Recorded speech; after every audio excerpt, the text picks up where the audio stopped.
আসসালামু আলাইকুম সম্মানিত সুধী, আশা করি আপনারা সবাই অনেক অনেক ভালো আছেন। আজকে আমি আমাদের একটি প্রজেক্ট দেখাবো আমরা করেছি, সেটি হচ্ছে প্রকিউরমেন্ট সিস্টেম ম্যানেজমেন্ট অর্থাৎ সফটওয়্যার অটোমেশনের মাধ্যমে এখানে সেটআপ টেবিল আছে, আরও আছে ট্রানজেকশন বা অটোমেশন ফর্ম, তারপরে হচ্ছে রিপোর্টসের ফর্ম রয়েছে। এখানে যে সফটওয়্যারের অটোমেশন আছে এর মাধ্যমে একটি টেবিলে ডেটা দিলে পরবর্তীতে অটোমেটিক পরবর্তী টেবিলে ডেটা পড়ে যাবে, সেখানে আমরা অ্যাপ্রুভ করব অথবা পেন্ডিং অথবা রিজেক্ট যেটাই করি না কেন তার মাধ্যমে পরবর্তীতে চলে যাবে। তো মূল ভিডিও শুরু করার আগে যেটি বলতে চাই, আমরা হচ্ছে আইএসডিবি বিশ্ব আইটি স্কলারশিপ রাউন্ড 67-এর স্টুডেন্ট। আমাদের সাবজেক্ট হচ্ছে ওরাকল ডেটাবেস অ্যাপ্লিকেশন ডেভেলপমেন্ট। আমাদের কনসালটেন্ট হিসেবে আছেন সম্মানিত স্যার জনাব এস এম সাইফুদ্দিন শিপ্লু এবং ইনস্ট্রাক্টর হিসেবে আছেন জনাব মুনির পাটোয়ারি স্যার। তিনি আমাদের সার্বিক তত্ত্বাবধানের মাধ্যমে এই কোর্সটিকে বা এই প্রজেক্টটিকে সফলতার সাথে বাস্তবায়ন করতে সক্ষম করেছেন। তো আমাদের গ্রুপে ভাগ করা ছিল, গ্রুপের মধ্যে এই গ্রুপে ছিলাম আমি মোহাম্মদ তারেক জামিল, লাবনী আক্তার এবং মাহদিয়া বিনতে আলী মারিয়া। তো চলুন ভিডিও আমরা শুরু করি। তো প্রথমে আমরা যে কাজটি করেছি, এখানে ওরাকল সফটওয়্যার ইউজ করেছি, 11G ইউজ করেছি, যেটি এসকিউএল প্লাস আছে, তারপর reports builder, form builder 11G, একটু ওল্ড ভার্সনেরগুলো ইউজ করেছি। আমি শুরু থেকে আপনাদেরকে একটু দেখাই। আমরা এখানে একটি লগ ইন পেজ তৈরি করেছি। এখানে পাসওয়ার্ড দেওয়ার পরে ইউজার নেম আর পাসওয়ার্ড প্রম্পট করবে। এখানে পাসওয়ার্ডটা কিন্তু হ্যাশে দেওয়া আছে, অর্থাৎ পাসওয়ার্ডটা আমি যদি দেই কেউ ব্রাউজারের মাধ্যমে কোনো মাধ্যমে কিন্তু সেটি রিড করতে পারবে না। হ্যাশ হিসেবে 16 বা 32 ক্যারেক্টারে সেটি হ্যাশ পাসওয়ার্ডে ক্রিয়েট হয়ে যাবে, প্রতিবারে অটোমেটিক নতুন নতুন হ্যাশ তৈরি হবে। তো আমি ইউজার নেম এবং পাসওয়ার্ডটা দিয়ে লগ ইন করলাম। লগ ইন করার পরে আমার সম্পূর্ণ এখানে চলে আসলো। এখানে প্রথমতই আমি দেখাই আমার যে সেটআপ টেবিল আছে, সেখানে কোম্পানি আছে, কোম্পানি দিয়ে যদি আমি এখানে ডেটাগুলো দেখাই, এক্সিকিউট দিলে আমার এক্সিস্টিং যে কোম্পানি আছে সেটি আসবে। আমার যেহেতু একটি কোম্পানি দেওয়া আছে সে কারণে একটি ডেটা চলে এসেছে। ওকে, এবার আমি এক্সিট দিয়ে দিলে এটি আবার হোম পেজে চলে যাবে। ব্রাঞ্চে দিলেও একইভাবে এক্সিকিউট দিলে কিন্তু ব্রাঞ্চের ইনফরমেশন চলে এসেছে। এখানে কোম্পানি আইডি কিন্তু আমরা লক করে দিয়েছি, এখানে দেখাবে। ওকে, এক্সিট দিয়ে দিলাম।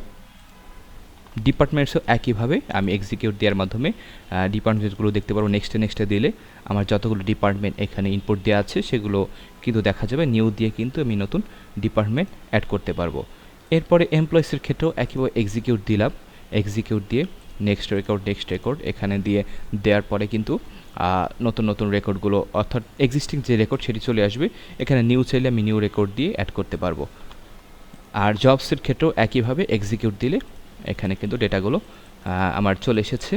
আমার যে ডেটাগুলো আছে এখানে আমরা রেখেছি job ID, job code, employee code, branch code যতগুলো আছে সেগুলো অটোমেশনের মাধ্যমে টাইটেল থেকে শর্ট কোড ওরা তৈরি করে নেবে।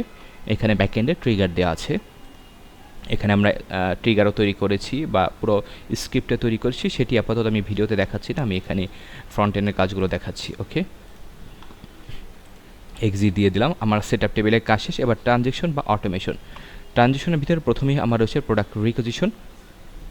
এখানে কোয়েরি দিলে আমার এক্সিস্টিং যে রিকোজিশন আছে সেগুলো চলে আসবে।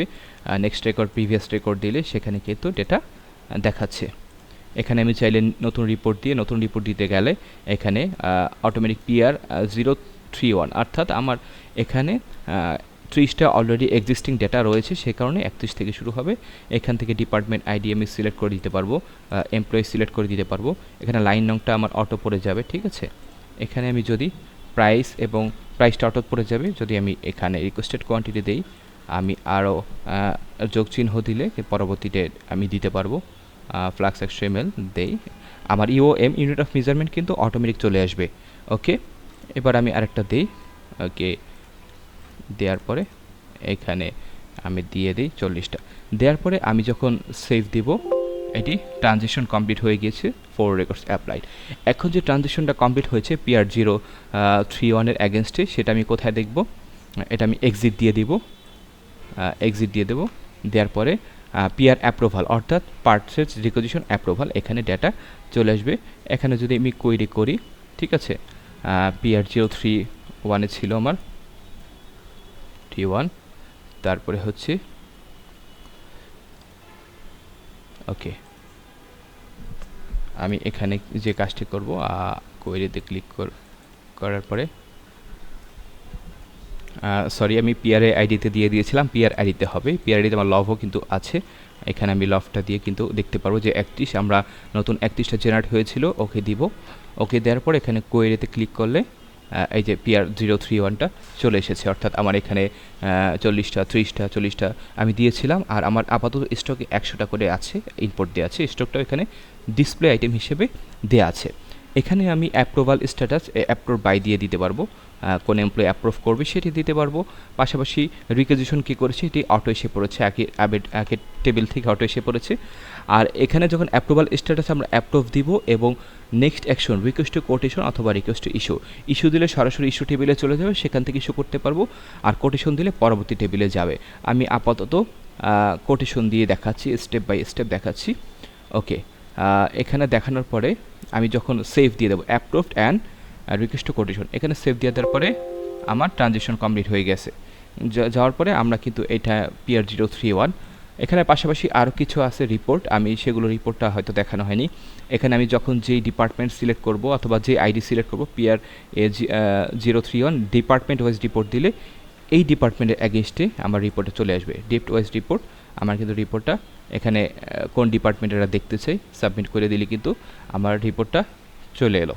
ওকে, ঠিক একইভাবে আমরা অন্যান্য ক্ষেত্রেও ডেট ওয়াইজ রিপোর্ট যখন দিব তখন আমি ডেটটা সিলেক্ট করতে পারবো। ডেটটা সিলেক্ট করে এখানে রিপোর্ট সাবমিট করতে পারবো। এরপর রান রিপোর্ট দিলে সরাসরি কিন্তু যে পিআরএ আইডি আছে সেটার অ্যাগেনস্টে চলে আসবে। আমার এখানে ডেটা একটু সমস্যা করছে হয়তো বা সফটওয়্যারে বা ব্রাউজারে সমস্যা করছে, সেটা আপাতত দেখাতে পারছি না। অর্থাৎ এখানে স্টার্ট ডেট এবং এন্ড ডেট, আপনার ডেটাবেজে যে স্টার্ট ডেট আছে, শুরুর ডেট এবং এন্ড ডেট, সেই ডেটার মধ্যে ডেটাগুলো আপনি শো করতে পারবেন। ঠিক একইভাবে সব টেবিলে কিন্তু আসলে আপনি সেটি ব্যবহার করতে পারবেন। ওকে, এরপর আমরা যে কাজটি করব সেটি হচ্ছে আমরা পরবর্তী টেবিলে চলে যাই, এখানে পরবর্তী ট্রানজিশনে চলে যাই। আমি এক্সিট দিয়ে দিব, এক্সিট দেওয়ার পরে কোটেশন দেওয়ার পরে কোটেশনে কয়টি এখানেই আমি ম্যানুয়ালভাবে করেছি। পিআরএ আইডি যখন সিলেক্ট করব ওকে দিলাম, দেওয়ার পরে অ্যাপ্রুভ, পিআরএ আইডি দেওয়ার পরে এখানে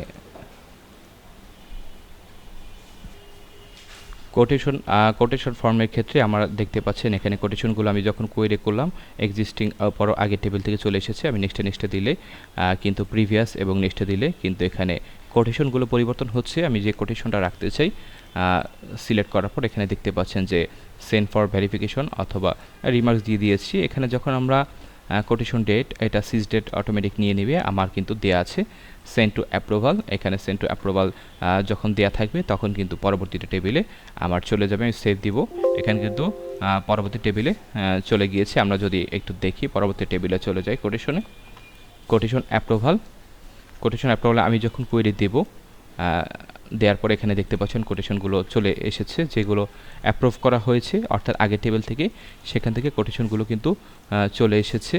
আমার 31 নম্বর ছিল বোধহয়, যাই হোক যেটি আছে এখানে কোটেশন দেওয়ার পরে আমরা যখন এখান থেকে অ্যাপ্রুভ দিয়ে দিব, অ্যাপ্রুভ দেওয়ার পরে সেভ দিয়ে দিলে কিন্তু কোটেশন থেকে পারচেস অর্ডার টেবিলে চলে যাবে। পারচেস অর্ডার টেবিলে চলে যাওয়ার পরে এখানে কিন্তু অটো ক্যালকুলেশন করবে, বরাবরের মতোই কিন্তু প্রত্যেকটা পেজে আমরা রিপোর্ট ব্যবহার করছি। এখানে এক্সিট দিয়ে দিব, দেওয়ার পরে এখানে পারচেস অর্ডার পেজে আমরা যখন যাওয়ার পরে আমরা যখন আবার কোয়েরি দিব,